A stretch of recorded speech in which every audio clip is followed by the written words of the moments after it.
सियासत की चर्चाओं में अक्सर ये चर्चा का विषय होता है कि देश की आधी आबादी को अभी तक पूरा हक नहीं मिला है। और ये सच भी है कि कई मौकों पर ये अवसर कम ही दिए जाते हैं, जिनको नकारा भी नहीं जा सकता। लेकिन इतिहास उठाकर देखा जाए तो विकसित देशों की तुलना में भारत की राजनीति में जितनी आगे महिलाएं हैं, महिलाओं की राजनीतिक समझ और नेतृत्व क्षमता को वो साफ दिखाता है। वर्ल्ड इकोनॉमिक फोरम 2022 की रिपोर्ट को देखा जाए तो महिलाओं की राजनीतिक भागीदारी में दुनिया के 146 देशों में जापान 116वें पायदान पर है, जबकि भारत 48वें पायदान पर खड़ा है।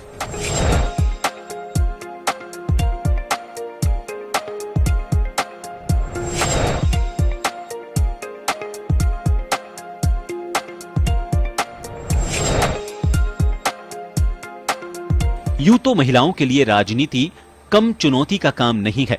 सबसे ज्यादा अभद्र भाषा और अपमानजनक टिप्पणियों का सामना इन्हें करना पड़ता है।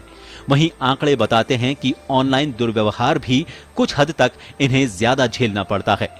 चुनौतियां यही नहीं ठहरती, महिला उम्मीदवारों के समक्ष विश्वसनीयता की चुनौती खड़ी रहती है, जिस पर महिलाओं को अपनी योग्यता सिद्ध करनी पड़ती है। हालांकि इस बीच पंचायत चुनाव के आरक्षण ने महिलाओं में राजनीतिक समझ बढ़ाई है, जिससे महिलाओं में राजनीतिक चेतना का विकास तेजी से हुआ है।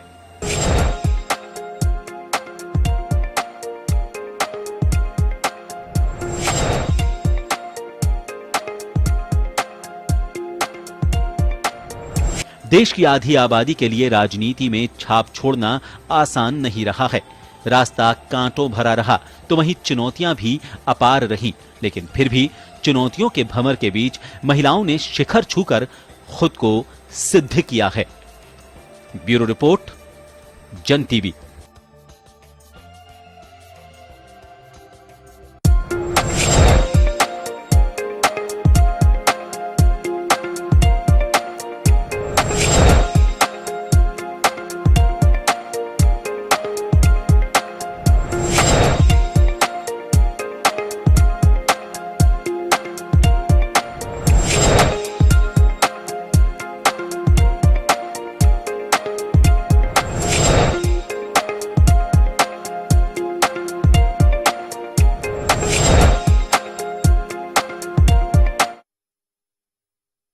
में स्वागत आपका। मैं हूं योगेंद्र, आप देख रहे हैं नारी और नारी में हम बात करेंगे राजनीति में महिलाओं के प्रतिनिधित्व की। बात अक्सर ये कही जाती है कि महिलाएं मुखर होकर बोल रही हैं, वहां पे परचम लहरा रही हैं, और ये भी कहा जाता है कि इतिहास इस बात का गवाह है कि हमारे देवी की तरह पूजा जाता है। लेकिन वक्त ऐसा है कि अब तो महिलाएं ये कहती हैं हमें देवी मत मानिए, आप तो नारी मानिए, और नारी के प्रति जो रेस्पेक्ट होना चाहिए नजर और नजरिए में, बस वही दीजिए, रहने दीजिए देवी। खैर, लेकिन अब बात पॉलिटिकल सिनेरियो की है। अभी हाल ही में कुछ आंकड़े ऐसे जारी हुए हैं, रिपोर्ट जो जारी हुई हैं मीडिया रिपोर्ट्स के अनुसार, भारत फिर भी बहुत बेहतर स्थिति में है अन्य देशों के तुलना में, प्रतिनिधित्व खासकर महिलाओं का।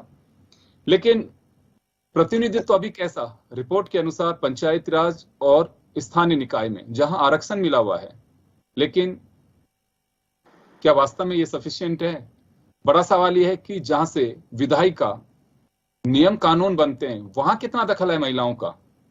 क्या लोकसभा में वो संख्या है, या फिर कहें कि विधानसभा में वो संख्या है? नहीं है।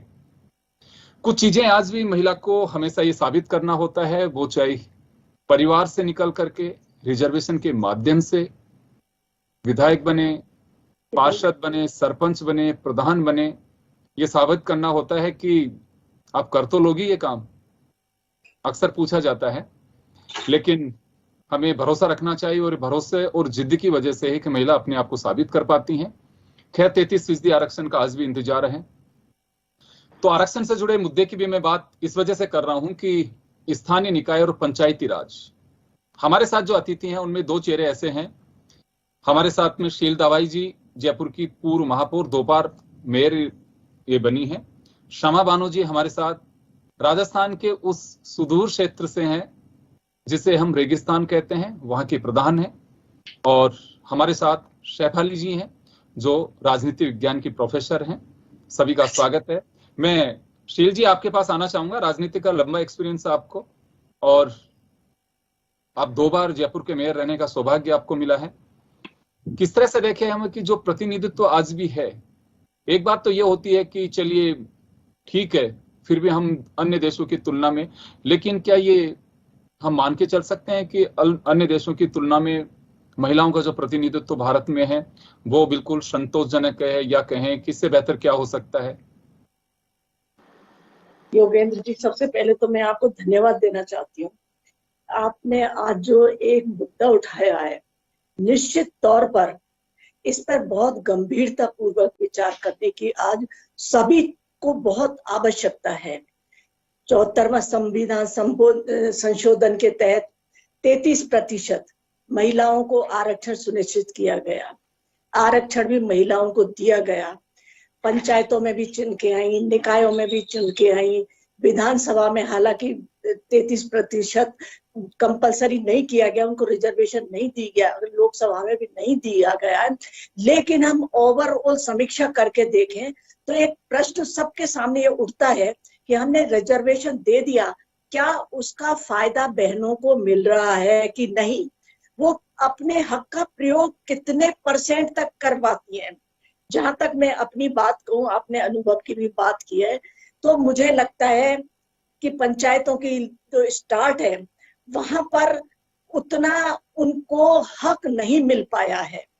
वो हक क्यों नहीं मिल पाया, इसके पीछे कोई राजनीतिक कारण नहीं है। उसके कारण हमारी पारिवारिक परिस्थितियां हैं, हमारी पारिवारिक सोच है, हमारी सामाजिक सोच है। आज भी पंच पटेल जो है वो ये सोचते हैं कि महिला सरपंच बन के वहां घूंघट निकाल कर ही बैठेगी, वो पर्दा वहां पर नहीं हटा पाएगी। और वो सोचते हैं कि ये पंचायत में बैठकर कोई डिसीजन लेने के लायक नहीं है और ये डिसीजन नहीं ले सकती, और उस पर चाहे सास हो ससुर हो, उनका ये दबाव होता है कि वो वही डिसीजन लेंगी जो उनके घर वाले कह रहे हैं। लेकिन फिर भी एक दूसरा पहलू भी है कि मैं 100% की बात नहीं कर रही, मैं ज्यादातर की बात कर रही हूँ कि आज ज्यादातर महिला जो है ना कि वो इंडिपेंडेंट नहीं है, लेकिन जो इंडिपेंडेंट है उन्होंने बहुत अच्छा काम करके दिखाया है। और मैं समझती हूँ, मैं वही कह रहा हूँ, बात भरोसे की है, जहाँ अवसर मिला। देखिए, इससे बड़ी बात क्या हो सकती है कि देश की राष्ट्रपति महिला रही हैं, दोबारा महिला को अवसर मिला है, देश की प्रधानमंत्री रही हैं, कई राज्यों की मुख्यमंत्री, गवर्नर, जहां अवसर मिला है वहां पे अपने आप को साबित किए महिलाएं, इसमें कोई संदेह नहीं है। अब तो फाइटर प्लेन उड़ा रही हैं महिलाएं, युद्ध में भी 2-2 हाथ करने को तैयार हैं। मैं वापस आपके पास में आना चाहूंगा, शमा बानो जी के पास में जाना चाहूंगा। शमा जी, कैसा एक्सपीरियंस रहा आपका राजनीति का ये? और क्योंकि आप प्रधान हैं, और प्रधान के साथ साथ जो एक सवाल उठता है कि महिला के सामने सबसे बड़ी चुनौती तो यही होती है कि उसे साबित करना होता है, पहले परिवार में, समाज के सामने, फिर जो पद ले रही है उसमें। और हमेशा एक मेरा अपना मानना है कि मैं बेशक पुरुष हूं, लेकिन एक मानसिकता जो हमारी है पुरुष प्रधान मानसिकता, आदमी चाहे अनाड़ी हो तो उस पर एक भरोसा करके चलेंगे, और महिला IAS ऑफिसर भी हो तो अब संभाल तो लोगी। धीरे से आवाज आती है ऐसे, आप लोगों को शायद हो सकता है कि अजीब लग रहा हो, लेकिन मैं अक्सर देखता हूं ये। तो ऐसा कभी कुछ महसूस करते हैं? या जो महिला सरपंच आती हैं, जिला परिषद के मेंबर साहिबान होंगे, पंचायत समिति के होंगे, किस तरह का महिलाओं का जो होना चाहिए कि भरोसा, वो कैसा होता है? राजनीति में आज भी कुछ आवश्यकता है कि जहां उसे सुधार करना चाहिए, या समाज को भरोसा करना चाहिए कि महिला है वो महिला ही नहीं है, वो सब कुछ कर सकती है, जो आप कर सकते हो वो भी कर सकती है? योगेंद्र जी, सबसे पहले तो मैं आपका शुक्रिया अदा करना चाहूंगी कि आपने बहुत ही बेहतरीन मुद्दे को आज चुना, और उस पर डिस्कशन की डेफिनेटली अभी बहुत आवश्यकता है, क्योंकि जैसे कि आपने फरमाया कि क्या सुधार की आवश्यकता है। देखिए, मैं समझती हूँ कि कोई भी सेक्टर हो, सुधार की आवश्यकता हमेशा बनी रहती है। हम ये नहीं कहते कि 100% परफेक्शन आ चुका है, अभी हमें कुछ करने की जरूरत नहीं है। बिल्कुल जरूरत है, बेशक है, और कहीं ना कहीं मुझे लगता है कि हम बेहतर स्थिति में हैं आज, क्योंकि एक ज़माना ऐसा हुआ करता था, हम अपने बुजुर्गों से सुनते आए हैं कि एक ज़माना ऐसा था जब बेटी के जन्म के साथ ही उसे जोड़ दिया जाता था चूल्हे चौके के साथ, घर की जिम्मेदारियों के साथ में, और एक ऐसा उसे माहौल दिया जाता था कि लड़की है मतलब उसे घर में रहना है, उसका डिसीजंस में कोई इन्वॉल्वमेंट नहीं रहेगा, उससे सिर्फ चूल्हा चौका और घर का जो कामकाज है उसी तक रहना है। लेकिन मैं समझती हूँ कि हम लोग बहुत खुशकिस्मत हैं कि हमने इस टाइम में आकर के जन्म लिया और हमें बहुत अच्छा वक्त मिला है अपने आप को प्रूव करने के लिए। देखिए, अगर हम विश्वास की बात करें तो मुझे लगता है कि हम इतिहास उठा करके देखें। मैं अभी की बात नहीं कर रही, हम रज़िया सुल्तान से लेकर के बात करें जिन्होंने बहुत अच्छी बादशाहत निभाई थी। उसके बाद में हम अनेकों हमारी ऐसी महिला मुख्यमंत्री हुई है अनेकों देशों में, या फिर हम समझे कि इंडिया में ही हम ले लें, हमारे भारत देश में भी कई ऐसी महिला लीडर्स हुई हैं जो एक इंस्पिरेशन है हम सबके लिए। तो विश्वास की बात करें तो बस मैं ये समझती हूँ कि सिर्फ एक मौके की जरूरत होती है। जैसे ही मौका मिलता है, महिला को ईश्वर ने, अल्लाह ताला ने इतनी खूबियां दी है कि वो अपनी जिम्मेदारियों को बेहतरीन तरीके से निभा सकती है। जी बिल्कुल। शेफाली जी, आपके पास आना चाहूंगा मैं। जब देश आजाद हुआ तो पहली लोकसभा में 5% महिलाओं की भागीदारी थी। 17वीं लोकसभा में यानी कि आज 14.9, 10%, अब 15% मान लीजिए, 10% का इजाफा हुआ है। क्या हम इसे संतोषजनक कह सकते हैं? आधी आबादी का हम दम भरते हैं कि महिलाओं की आधी आबादी है, वोट के वक्त हम साधने की कोशिश करते हैं कि आधी आबादी का हमने ख्याल रखा, फिर ये परसेंटेज जो है इसे हम क्या माने, इससे बेहतर कहेंगे? सर नमस्कार। सबसे पहले तो मैं बहुत धन्यवाद देना चाहूंगी कि हम इस परिचर्चा में आपने हमें शामिल किया, और मैं शमा जी और शील दाबाई जी को भी नमस्कार करती हूँ। सर, आपका जो सवाल है, पहले मैं जो शमा जी ने कहा उस बात से थोड़ी सी तकल्लुफ रखती हूँ। बिल्कुल सही कहा उन्होंने कि हम धन्यवाद दें कि हम इस युग में हैं, हमें वाकई ये प्रोत्साहन मिल रहा है और हम ये बात भी कर पा रहे हैं, ये भी अपने आप में एक बहुत बड़ी बात है। इस पर चर्चा कर रहे हैं, ये भी बहुत बड़ी बात है। जहां तक बात है सर, मैं तो इस बात से बहुत ज्यादा मानती हूँ इस बात को कि सुधार हो रहा है, बिल्कुल हो रहा है। हाँ, हमने अभी वो पैमाना नहीं अचीव किया, अभी हम वहां तक नहीं पहुंचे, आधी आबादी और वो सब, पर बहुत तेजी से सुधार हो रहा है। और जो लोग आगे आए हैं, जैसे शमा जी और शील दाबाई जी, ये लोग तो व्यवहारिक राजनीति में रहे हैं। मेरा व्यवहारिक राजनीति से वास्ता नहीं रहा, पर सर मैंने देखा है जब हम पढ़ाते हैं बच्चों को, तो जो उनके रिएक्शन आते हैं उससे बिल्कुल ये लग रहा है कि चेंज हो रहा है, बदलाव आ रहा है। लेकिन हाँ, वो उतना नहीं है, पर मुझे तो उम्मीद है कि सर ये बदलाव मतलब आगे तक जाएगा और धीरे धीरे करके हम अचीव कर लेंगे जो हमारा गोल है। समस्याएं बहुत सारी हैं, शील दाबाई जी ने बताई थी, क्योंकि वो तो जुड़ी हुई इस चीजों से है। पंच जो की बात उन्होंने की, दूसरी बात सामाजिक संरचना हमारी ऐसी है, सांस्कृतिक मूल्य हमें इस चीज की परमिशन नहीं देते, और भी बहुत सारी व्यक्तिगत पारिवारिक समस्याएं हैं जिसकी वजह से महिलाएं खुले तौर पर नहीं आ पाती।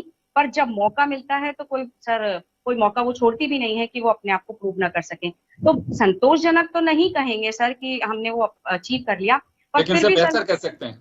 बेहतर कह सकते हैं, बिल्कुल मैं यही आना चाह रही थी कि बेहतर कह सकते हैं, क्योंकि हम बढ़ रहे हैं आगे, धीरे धीरे बढ़ रहे हैं, तो हम पहुंच जाएंगे, ऐसा नहीं है।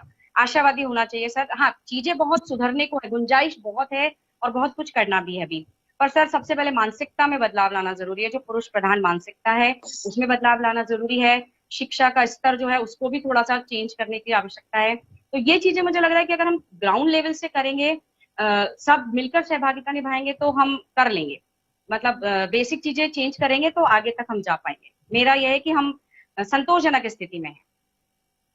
जी बिल्कुल, निश्चित रूप से। लेकिन जो सफलता का रेशो अगर हम देखें कि महिलाएं जो हैं उन्हें भागीदारी मिलती है तो कितनी सफल हो पाती हैं, यानी कि परसेंटेज की भी अगर हम बात करें तो सफलता की जो दर है पुरुष की 6.4 है, महिला की 9.4 है। तो हमें अंदाजा लगाना चाहिए कि उड़ान और जो पंख हैं, आसमान मिलना चाहिए। उनके भी वही पंख है जो आपके हैं। मैं उदाहरण के लिए भी कह सकता हूं कि मुझे कोई बता सकता है कि प्रतिभा पाटिल वो नहीं कर पाई जो इस देश के पुरुष राष्ट्रपति कर पाए, या इंदिरा गांधी वो नहीं कर पाई कि देश के पुरुष प्रधानमंत्रियों ने किया, या वसुंधरा राजे, मायावती, आनंदीबेन पटेल या ममता बनर्जी, शीला दीक्षित वो नहीं कर पाई जो उन राज्यों के अंदर किसी पुरुष मुख्यमंत्री ने किया हो, या ये कह सकते हैं कि निर्मला सीतारमण वो नहीं कर पा रही किसी पुरुष फाइनेंस मिनिस्टर ने जो किया हो, या सुषमा स्वराज विदेश मंत्री रहते वो नहीं कर पा रही थी जो आज जयशंकर प्रसाद कर पा रहे हैं। तो मुझे लगता है कि जो अवसर मिले हर महिला ने अपने आप को साबित किया है, कोशिश नहीं की, साबित किया है। बस बात यह है कि अवसर की बात होती है और अवसर मिलने चाहिए। और ये जो हम बहस कर रहे हैं आंकड़ों का, तो चलिए एक बात मैं कह सकता हूं, आज पूरी दुनिया में देखिए आप, भारत को भी छोड़ दिए, नैन्सी पेलोसी उनकी जिद देखिए और उम्र का अंदाजा लगाइए, उम्र क्या है उनकी। लेकिन चाइना की तमाम दलीलों को ताक में रख करके हिम्मत दिखा करके ताइवान भी गई हैं, साउथ कोरिया भी गई हैं और जापान भी जाकर के आई हैं। तो ये हमें देखना होगा कि ये जरूरत है। लेकिन मैं एक गुजारिश करूंगा आप लोगों से, क्योंकि तस्वीर ये तभी बदल सकती है कि जब राजनीतिक दल अपनी ओर से ये भरोसा करें कि बिल्कुल बिल जब आएगा वो नियम कायदों में जब हम देखेंगे संविधान के संशोधन के साथ में, वो तब बनेंगे। लेकिन अपनी ओर से ये तो कोशिश की जानी चाहिए कि अब की बार 14.9% महिलाएं हैं, वो संख्या 20%, 25% तक तो जाए, 1/4 तो महिलाएं दिखाई देनी चाहिए। शमा जी, कभी चर्चा होती है कि यहाँ कभी पार्टी स्तर पे बात हो कि आप लोग जब बिल आएगा जब आएगा आप लोग तो भरोसा करके देखिए, भरोसा नहीं है या फिर एजेंडा आज भी जब टिकट तय करते हैं तो एक मानसिकता यही होती है कि पुरुष कितने हैं, अच्छा महिलाएं कितनी हैं। तो मुझे लगता है कि बेहतर कहना संतोषजनक नहीं हो सकता। तो कभी चर्चा होती है कि यहाँ महिलाओं की संख्या भी बढ़ाइए। देखिए, अगर आज आप जिस जगह से जीत के आई हैं महिला प्रधान है, उसमें तो मुझे लगता है कि किसी का कोई एहसान नहीं है। लेकिन बहुत बढ़िया बात है, एक पढ़ी लिखी महिला को चुना, ये मैं शुक्रिया अदा करना चाहूंगा। शील दवाई जी मेयर बनी है, लेकिन अगर यही पुरुष की सीट किसी की होती तो मुझे नहीं लगता, जनरल सीट और ये बहुत सारी जगह होती हैं, कितनी महिलाएं बन पाती हैं। तो कभी पार्टी स्तर पे आवाज आती है कि हाँ बिल्कुल आप हैं, आपकी बहनें दूसरी होंगी जो कह सके कि हाँ बिल्कुल सर अवसर तो दीजिए आप। योगेंद्र जी, इस बारे में मैं आपको रिसेंट उदाहरण बताना चाहूंगी कि अभी जैसे पार्टी स्तर पर अगर हम बात करें तो हमारी, क्योंकि आई एम फ्रॉम कांग्रेस, तो कांग्रेस पार्टी में कई बार ऐसे डिस्कशंस हुए हैं और हमारी आदरणीय नेता श्रीमती सोनिया गांधी जी ने कई बार महिलाओं के लिए बात की है, आरक्षण की। और उसका रिसेंट उदाहरण आपको यूपी इलेक्शंस में भी देखने को मिला होगा। प्रियंका जी ने लड़की हूँ लड़ सकती हूँ एक नारा चलाया था और उसके तहत उन्होंने बहुत सारी ऐसी महिलाओं को अलग अलग सेक्टर से उठा करके टिकट दिए थे। डेफिनेटली उसका विरोध भी हुआ था कुछ जगह पर कि ऐसी ऐसी बच्चियों को टिकट दे रहे हैं, जीतेंगी या नहीं जीतेंगी। कुछ महिलाएं ऐसी हैं अलग अलग सेक्टर से, कुछ किसी एनजीओ से जुड़ी हुई थी, कोई पॉलिटिशियन थी, कोई नॉन पॉलिटिकल महिलाओं को भी टिकट दिए गए थे। लेकिन उनका सिर्फ एक ये कहना था कि जब हमारे स्तर पर हम निर्णय ले सकते हैं तो महिलाएं क्यों नहीं। जीतना हारना वो देखिए, हम बहुत अच्छे से जानते हैं कि राजनीति में ऐसा तो है नहीं कि महिला ही हारती है, पुरुष भी हारते हैं। तो वो क्यों हारते हैं? ऐसा तो नहीं है ना कि आप सिर्फ महिलाओं को टिकट दे करके वो सीटें गंवा रहे हैं। ऐसा नहीं होता, क्योंकि सिचुएशंस पे डिपेंड होता है। कई ऐसी सिचुएशंस बनती हैं जहाँ पुरुष भी हार जाते हैं, जहाँ कई ऐसी सिचुएशंस होती हैं जहाँ जीतने की कोई गुंजाइश नहीं है, लेकिन किसी महिला को आप टिकट देख के देखिए, वो जीत के दिखाती है वो सीट। तो ये सारी मुझे लगता है कि फालतू बातें हैं, लेकिन पार्टी को अपने स्तर पर इन फैसलों को लेना चाहिए, वो ज्यादा फायदेमंद रहेगा देश के लिए। बिल्कुल ठीक है, निश्चित रूप से देखिए तस्वीर बदलनी चाहिए। आज हम आजादी का अमृत महोत्सव मना रहे हैं, तो मुझे लगता है कि ये दिशा भी बदलनी चाहिए। और मैं शील जी आपके पास आना चाहूंगा। पार्टी स्तर पे ये आवाज उठती है कि, क्योंकि देखिए टिकट में बहुत सारे लोगों को जानता हूं, जो प्रक्रिया होती है टिकट डिसाइड करने की वो बहुत ही डिफरेंट होती है। और आखिरी में हमारे इस देश में लोकतंत्र है, सब कुछ है, लेकिन संख्या बल को भी एक बहुत बड़ा आधार बनाए सरकार बनाने के लिए। अगर आप किसने टैलेंट को दीजिए, किसको टिकट दे, कोई मानी नहीं रखता। हमारे यहाँ एक चर्चा मैं तो अक्सर करता हूं कि दागी हो या बागी, जिताऊ होना चाहिए। तो ये कहीं तो रिस्क उठाना होगा। और अभी शमा बानो जी ने जो कहा कि हार तो पुरुष भी सकते हैं और पुरुष हारते भी हैं, केवल महिलाएं हारती हैं। तो ये कभी चर्चा होती है कि जो भरोसा पुरुष पे कर रहे हो एक महिला पे भी करके देखिए। हो सकता है शील दवाई नहीं हो, दूसरी कोई होगी, लेकिन वो महिला तो होगी। देखिए योगेंद्र जी, आप जो बात कह रहे हैं ना बिल्कुल सही है। ये जब चुनाव से पहले यही बातें होती हैं, मैं बहुत स्पष्ट कहना चाहती हूँ कि नहीं हम महिलाओं को टिकट देंगे, इतने देंगे, इतने देंगे। लेकिन जैसे जैसे समय नजदीक आता है, जैसे जैसे लगता है कि अपोजिशन पार्टी से कंपटीशन टफ होता जाता है, तो उसी ग्राफ, जिस तरह से जीत का ग्राफ बढ़ता है, महिलाओं का ग्राफ कम होता जाता है। उनको लगता है कि महिलाएं धन बल, बाहुबल वो इतना प्रयोग में नहीं कर पाएंगी जितना का पुरुष कर सकता है। लेकिन मैं समझती हूँ ऐसा नहीं है। महिलाओं को अगर टिकट मिलता है तो वो हार जीत तो होती रहती है, लेकिन महिलाएं जीतती भी हैं, और जब जीतती हैं तो वो काम भी बहुत अच्छा करके दिखाती हैं। और मैं और भी स्पष्ट कहूँ तो लोगों को ये भय होने लगता है, कोई स्ट्रांग महिला अगर समाज से निकल के आती है, कोई स्ट्रांग महिला पार्टी में निकल के आती है, तो पुरुष जो समाज है उनको लगता है कि महिलाएं अगर बहुत ज्यादा अच्छा कर जाएंगी तो उनके लिए परेशानी खड़ी हो जाएगी, वो उसकी लेग पुलिंग करना शुरू कर देते हैं। ये एक हकीकत है योगेंद्र जी, जिसका सामना हमें करना पड़ेगा। और निश्चित तौर पर अब महिलाओं में भी, हम लोगों में भी ये जागृति आई है कि हमें भी अपनी बात बहुत स्ट्रॉन्ग ढंग से रखनी पड़ेगी। जो महिलाओं को दबाने की बात होती है, मैं आपको बहुत ऐसी बात कहती हूँ जो शायद मेरे जो दर्शक हैं उनको पसंद नहीं आए। आज भी हमारे जितनी, मैं एक्सपीरियंस से बता रही हूँ, हमारे जो महिला पार्षद हैं उनके जो पति हैं, आज भी उनको लगता है कि कुछ काम है, मेरी मिसेज वहां जाके निगम में कुछ नहीं कर पाएगी, मैं ही जाऊं, वो ऑफिसर से बात नहीं कर पाएगी, मैं ही बात करूं, फील्ड में लोगों से वो मिल नहीं पाएगी, मैं ही जाके काम कराऊं, मैं ही कंस्ट्रक्शन का काम कराऊं, मैं ही गार्डन में डेवलपमेंट कराऊं। ये मानसिकता आज भी है।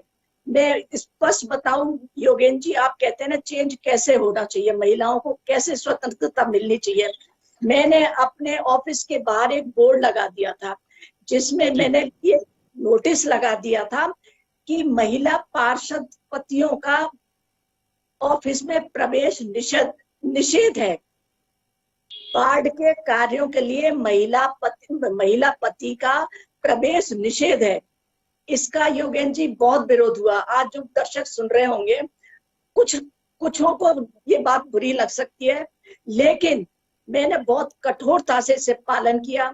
मुझ पे हर तरह से प्रेशर आया कि नहीं, आप इस बोर्ड को हटा दीजिए। मैं बिल्कुल नहीं हटाऊंगी। आप यकीन करेंगे, पीएमओ से एप्रिशिएशन आया, आप चैनल्स जितने सब ने बहुत एप्रिशिएट किया। हम लीडरशिप डेवलप कैसे करेंगे जब तक महिलाएं अपना काम स्वयं नहीं करेंगी। उन्होंने बहाना बनाया कि हमारी बीपी हो रही है, उनको बोलना नहीं आता। मैंने कहा कोई जरूरत नहीं है बोलने की, वो आए मुझे इशारे में समझा दें, कोई भी भाषा वो बोले मैं समझ जाऊंगी, पर उनको आप भेजिए। उसका परिणाम ये हुआ योगेंद्र जी कि महिलाएं आने लगी, चेयरमैन जो थी वो मीटिंग्स भी लेने लगी और उनमें कॉन्फिडेंस डेवलप हुआ। तो मैं समझती हूँ अगर हर क्षेत्र में महिलाओं पर विश्वास करके, क्योंकि विश्वास घर से पैदा होता है, घर वाले जब विश्वास देंगे तो निश्चित तौर पर महिला इस समाज में, इस देश में कुछ कर गुजरेगी। देखिए, निश्चित रूप से मैं एक बात यहाँ शेयर करना चाहूंगा, जो अभी परिवार के सदस्यों की जो बात आ रही है। प्रतिभा पाटिल जी यहाँ पे जब राज्यपाल थी, मैंने एक स्टोरी की थी, मुझे कुछ पता लगा, एंटी करप्शन ब्यूरो में 1 साल के आसपास 100 से ज्यादा महिला सरपंच ट्रैप हुई। किस बात को लेके? किसी ने 10 कट्टे सीमेंट, किसी ने क्या। हमने सवाल उठाया इसका, प्रतिभा पाटिल जी से बात की, उन्होंने जांच मंगवाई कि आखिर वजह क्या है। मैक्सिमम में उनके परिवार के सदस्यों ने सेटिंग की। दुर्भाग्य उनका ये रहा, उसको पता भी नहीं है, कईयों को तो पता ही नहीं था कि ये मुझे क्यों पकड़ा गया है। कि परिवार के सदस्यों ने वो किया कि चलो मैडम को बुला लो, उन्हीं के सामने दे देते हैं। तो मैडम ने बेचारी ने लेते हुए फंस गई। रिपोर्टें रुकवाई उनकी बाकायदा, एसीबी के अभी भी है, ऑन रिकॉर्ड होगा वो। तो ऐसी स्थितियां बनी परिवार के सदस्यों का। दूसरा कड़वा सच ये भी है। तो मुझे लगता है कि एक वक्त है, देखिए बड़े बड़े पदों पर रही हैं, बहुत अच्छी बात है। एक तरक्की का, एक मैं कहूंगा कि हमारे यहाँ पे एक रूपरेखा जो बनी है, या तरक्की का हमारा एक आईना भी जो कह सकता हूं इसको, कि जो दिखाता है दुनिया को कि भारत की महिलाएं बहुत आगे हैं। बहुत अच्छी बात है। लेकिन राजनीति की हम बात क्यों कर रहे हैं? अगर कोई महिला आईएएस बनती है तो अपनी दम पे बनती है, अपनी काबिलियत से बनती है। अगर वो आईपीएस बनती है अपनी काबिलियत से बनती है। अगर वो प्रोफेसर बनती है अपनी काबिलियत से बन रही है। वो किसी का उसमें रोल नहीं है कि किसी राजनीतिक दल का कोई दबाव से बनी है, वैसे नहीं। लेकिन राजनीतिक दल, विधायिका का एक महत्वपूर्ण पहलू है। अगर यहाँ महिला मजबूत होती है तो तस्वीर अलग से दिखाई देगी आपको। मैं शेफाली जी आपके पास आना चाहूंगा कि वास्तव में अब वक्त आ गया कि आजादी के अमृत महोत्सव के साथ साथ हम उस जश्न की भी तैयारी करें, या राजनीतिक दल उस पर चिंतन करें कि हाँ, महिलाओं को भी आधी आबादी में तो 33% आरक्षण तो दीजिए। जिस पे अब गौर करना जरूरी है, क्योंकि इतने साल में जब भी जहां पे भी महिला को अवसर मिला है उसने साबित किया है। हमारा टाइटल नारी है, महिलाओं से जुड़े मुद्दे हम शनिवार को 6 बजे लेते हैं, तीनों महिलाएं जुड़ी क्योंकि महिलाओं से जुड़ा मुद्दा है।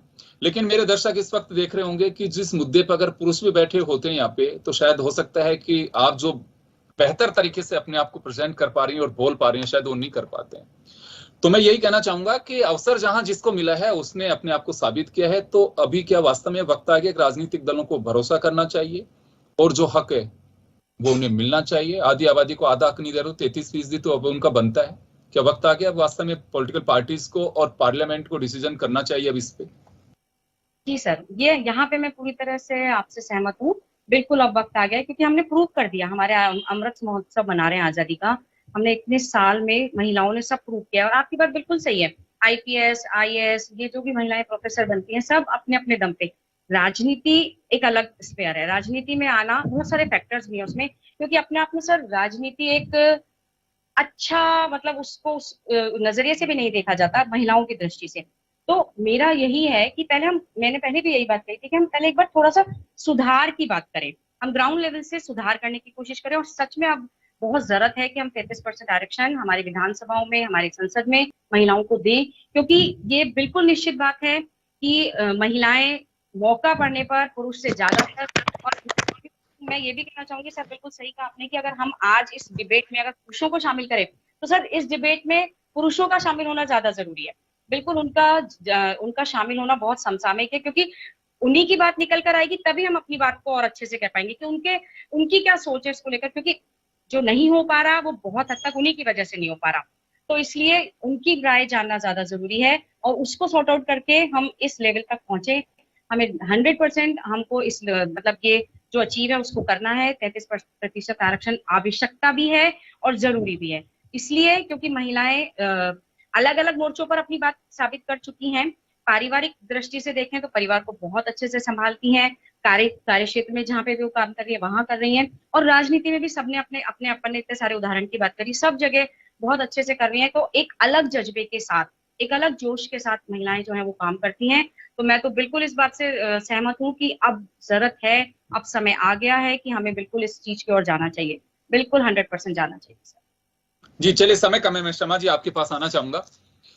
हमने जो चर्चा की बहुत सारे कुछ पहलुओं पे खुल करके भी चर्चा की है, लेकिन अब वास्तव में राजनीतिक दलों को, सरकारों को, वो किसी भी स्टेट की गवर्नमेंट हो सकती है, पार्लियामेंट हमारे यूनियन गवर्नमेंट हो सकती है, तो करना क्या चाहिए कि हाँ, आप लोगों का बड़ा एक एक्सपीरियंस है कि हम लोग ये सब कुछ देख रहे हैं। अब सरकारों को, राजनीतिक दलों को, क्योंकि पार्टी लाइन से अलग हट करके मैं आपके विचार चाहूंगा कि ये करना चाहिए। योगिन जी, मैं ये समझती हूँ कि जैसा कि सभी ने, मैम ने भी बताया कि अब वो बात नहीं रही कि महिलाएं प्रूफ कर सकती हैं या नहीं, उनको मौका देना चाहिए या नहीं। अब उन चीजों से हम ऊपर आ चुके हैं, मतलब जहां जहां पर मौका दिया है वहां प्रूफ किया है। अब वो शक वाली कहीं कोई बात रही नहीं है, क्योंकि किसी भी सेक्टर में आप देख लीजिए, जहां पर भी महिलाओं को जिम्मेदारी दी गई है उन्होंने बखूबी निभाई है। तो मुझे भी लगता है कि अगर हम पार्टी की बात अपने लेवल पर सही है, लेकिन हमें पार्टियों के जो जैसे लीडर्स हैं, जैसे इलेक्शन टाइम होता है तो कहीं ना कहीं ये बात डिस्कशन में आती है कि महिला या पुरुष, मतलब जैसे 2 कैंडिडेट्स हैं जो वहां पर तैयारी कर रहे हैं, तो कहीं ना कहीं थोड़ा सा, जैसे अगर हम समझे कि 5% भी उसकी तरफ, थोड़ा महिला की तरफ कम रहता है कि महिला है कर पाएगी या नहीं कर पाएगी। तो मैं समझती हूँ कि अब हमें उन चीजों से ऊपर उठ जाना चाहिए, क्योंकि देखिए मैं ये समझती हूँ कि अगर हम राजनीति में हैं तो कहाँ हमें कोई ऐसा कहता है कि मैडम आप तो महिला हैं, चलिए आपको थोड़ा आराम दे देते हैं, पुरुष थोड़ा ज्यादा काम कर लेगा। ये तो नहीं है ना, काम तो हमसे भी लोग उतना ही चाहते हैं जितना पुरुष कर रहा है। अगर हम कहीं कमी देते हैं तो लोग ये कहते हैं कि देखिए महिला है, क्योंकि अगर हम बराबर से कम्पीट कर रहे हैं तो पार्टीज को भी ये सोचना चाहिए कि महिला कहीं, महिला होने के नाते वो कहीं बैक नहीं हो रही। जहाँ पुरुष तैयार खड़ा है वहाँ महिला लीडर भी तैयार खड़ी है। अगर उन्हें पब्लिक को नीड है तो हम भी उतने ही बराबर खड़े हैं जितना मेल लीडर है। तो फिर कहाँ कोई शक की गुंजाइश बनती है कि आपको सोचना पड़े, विचार करना पड़े। मैं कहती हूँ सिर्फ काबिलियत पर भरोसा कीजिए, काबिलियत देखिए। बिल्कुल बिल्कुल। इन चीजों को अब शमा जी, हमने देखिए ये मुद्दा राजनीतिक दलों को इस वजह से कटघरे में खड़ा किया है कि विधि और विधान दोनों बातें हैं। तो विधिवेता उनकी राय है कि वो तो चाहते हैं कि हाँ बनने चाहिए और बिल्कुल अभी रास्ते खुलने चाहिए, लेकिन जो विधान यानी कि हमें विधायिका, अब डिसीजन वहां से होना है। ये बात आप बिल्कुल सही कह रही हैं कि जब पब्लिक भरोसा करती है, यहाँ का देश का मतदाता भरोसा करता है, तभी राजनीतिक दलों को केवल मुझे लगता है कि वो हिम्मत नहीं जुटा पा रहे। हिम्मत जुटाने की आवश्यकता है, जुटानी चाहिए। शील जी, पूरी चर्चा को लेकर के मैं आपसे कहना चाहूंगा कि हाँ, अब इस मोड पे ये तो करना ही चाहिए। क्या होना चाहिए अभी? चलिए 33% आरक्षण भी जब मिलेगा जो मिलेगा, लेकिन अभी क्या करना चाहिए? नहीं, देखिए सारी पार्टीज को सोचना चाहिए। 33%, 50, वैसे तो 50% हक बनता है, लेकिन 33%, 33 नहीं, आप 25, 20% भी एक निश्चित कर लें कि इतना हमें देना ही देना है। हार जीत को दूर रख करके कि हमें महिलाओं को मौका देना है। एक बार हम नहीं भी आए तो कोई फर्क नहीं पड़ता, लेकिन एक महिला का जो उत्थान होगा, जो महिला सशक्तिकरण होगा, जो आगे आने वाले समय में जिनको लीडरशिप मिलेगी और जिनको देश का नेतृत्व करने का मौका मिलेगा, उनको एक बार अवसर तो दें। आप देखे तो सही, उनकी काबिलियत तो उन्होंने हर जगह, हर क्षेत्र में जमीन से लेके आसमान तक साबित करके दिखा दिया। फिर राजनीति में क्यों नहीं? आप देख लीजिए, इकोनॉमिक क्षेत्र में देख लीजिए, वो तो बहुत टफ क्षेत्र है। आप नासा में देख लीजिए, आप वहां बेंगलोर में देख लीजिए, आप आसमान में जिस तरह से महिलाएं इंटरनेट पर या जो और जितने भी वो है, उन सब में वो काम कर रही है, जो टफ माना जाता है, जिसे बहुत साइंस का कहना चाहिए, फिजिक्स का या मैथ्स में इतना टफ सब्जेक्ट माना जाता है, उसमें जब वो इतनी सक्सेस है। राजनीति में तो ये कहते हैं कि बिना पढ़ा लिखा भी चलेगा, बस बोलने वाला चाहिए और नेतृत्व करने वाला चाहिए। फिर ये मौका क्यों नहीं दे रहे? इस बात को इनको समझना होगा कि हमें महिलाओं को निश्चित रूप से। मैं शील जी आपकी बात से सहमत हूँ। शमा जी कुछ कहना चाह रही हैं बीच में? योगेन जी, मैं सिर्फ अंत में यही कहना चाहूंगी, क्योंकि बहुत अच्छा प्लेटफॉर्म हमें दिया है आपने अपनी बात रखने के लिए, तो मैं सिर्फ यही कहना चाहूंगी कि अगर हमें देश का विकास चाहिए तो हमें आधी आबादी को हमें इग्नोर नहीं करना चाहिए, नहीं उसे कोई शक शुबे की नजर से हमें देखना चाहिए। आधी आबादी महिलाओं की है, उसे बराबर का हम हक दें, उसे बराबर के अधिकार दें और उसे अपने आप को साबित करने का बराबर का मौका दें, तो इस देश का पूरी तरीके से विकास हो पाएगा। बिल्कुल, निश्चित रूप से हमें भरोसे की बात है। और मैं राजनीतिक दलों को इस वजह से इसमें जोड़ने की कोशिश की है मैंने, क्योंकि डिसीजन आपको करना है। गवर्नमेंट हमारे यहाँ पे जो बनती है और उसके बाद जो कुछ स्थितियां बनती है वो राजनीतिक दलों के माध्यम से ही बनती हैं। और ये जरूरी है, वक्त आ चुका है कि हमें इस पोजीशन पे लेकर के आए। और अगर ये पोजीशन नहीं आ पाती है तो मुझे लगता है कि ये मैं देश का ही दुर्भाग्य कहूंगा। आजादी का अमृत महोत्सव मना रहे हैं। चलिए, आरक्षण का बिल आएगा जब आएगा, लेकिन राजनीतिक दल खुद तो भरोसा करें कि हाँ बिल्कुल ये भरोसे की चीज है और हम भरोसा कर रहे हैं और टिकट उस हिसाब से दे रहे हैं। तो जब पब्लिक भरोसा कर सकते हैं तो राजनीतिक दलों को भी भरोसा करना चाहिए। और मुझे लगता है कि केवल एक राजनीतिक दल की बात नहीं, सभी राजनीतिक दलों की बात है कि अब इस ओर 2 कदम बढ़ाए जाने चाहिए। वक्त आ गया है कि अब वो महिलाओं पे जब दुनिया भरोसा कर रही है तो आपको भरोसा करना चाहिए और टिकट दीजिए आप। मतदाता निश्चित रूप से भरोसा करेगा। अगर एक सीट को अगर आप रिजर्व करते हैं तो एक्स और वाई दोनों महिलाएं हैं, कोई बात नहीं है, एक महिला तो वहां पहुंच पाएगी। और आजादी के 75 साल बाद भी हम केवल बातों की ही बातें ही कर रहे हैं तो मुझे लगता है नाइंसाफी होगी ये। तो उम्मीद करते हैं कि जल्दी ही इस पे कुछ होगा। एक प्लेटफॉर्म हम दे रहे हैं, बहुत सारे लोग दे रहे हैं, लेकिन आप लोग भी अपनी पार्टी के स्तर पर मुखर होइए, वहां बात उठाइए कि अब वक्त आ गया है कि ये सब चीजें होनी चाहिए। चले, बहुत बहुत शुक्रिया तमाम अतिथियों का और हमारे दर्शकों का। नारी में इतना ही, दीजिए इजाजत, नमस्कार।